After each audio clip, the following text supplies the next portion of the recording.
Hello guys, eto, magluluto ako ng paksiw na bangos. Ito yung sasahog ko, talong, ampalaya. Ayan guys. Tapos ito, isasama ko itong bawang na maliliit lang yan, hindi ko na binalatan. Ayan. Sama-sama na lang yan, saka sibuyas. Kaya yan ang inuna ko, yan talong, para hindi masunog yung bangos sa ilalim. Saka itong luya. Yan. Ngayon guys, lalagay ko na itong bangos. Isang bangos lang to. Ilagyan ko siya ng konting asin para meron na siyang lasa. Yan. Tsaka ito, pinatanggal ko na yung tinik nitong bangos na to. Yung para makain to. Pinakabuntot. Ayan. Ngayon guys, lalagyan ko na siya ng paminta. Para masarap. Tsaka itong suka. Pagkatapos nito, isasalang ko na siya.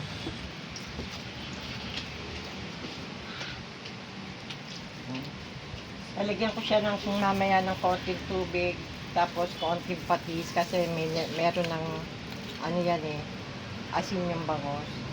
Mas masarap kasi ang pagpaksiw, patis ang ilagay nyo. Tapos guys, lalagyan natin siya ng sabay-sabay na yan ng konting asukal para nag-aagaw ang asim at saka tamis. Yan. Mamaya na lang, tikman na lang natin kung okay na yan. Sige guys, isasalang ko na siya. Ayan guys, oh, sinalang ko na siya. Ayan. Nilagyan ko na din siya ng isang sili. Para naman kasi isa lang nilagay ko para hindi naman maanghang masyado. Ayan. Maya-maya yan, luto na yan. Isang lutuan lang yan. Ito guys, oh, buksan ko na siya.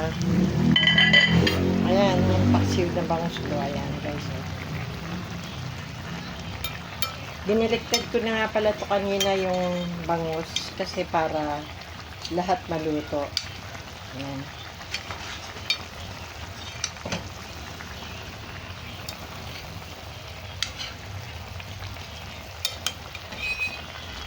Ayan guys. Ayan na. Ganyan lang ako magluto guys pagka sobrang bango niya. Hindi na kailangan yung marami pang proseso. Pwede naman yung isang baksakan lang ang pagluluto ng paksiw. Sama-sama na yan. Para pagka tinimpla mo, isang na rin,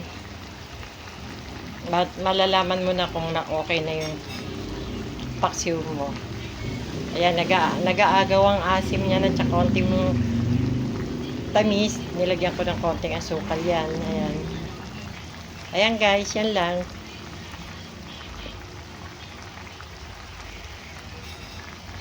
Happy tummy! Hello guys, ayan na. Mag-ano nga pala kayo guys, mag-like and share kayo. At saka mag-subscribe kayo sa akin para lagi po tayong updated sa lahat ng mga video ko. Yan po. Thank you for watching.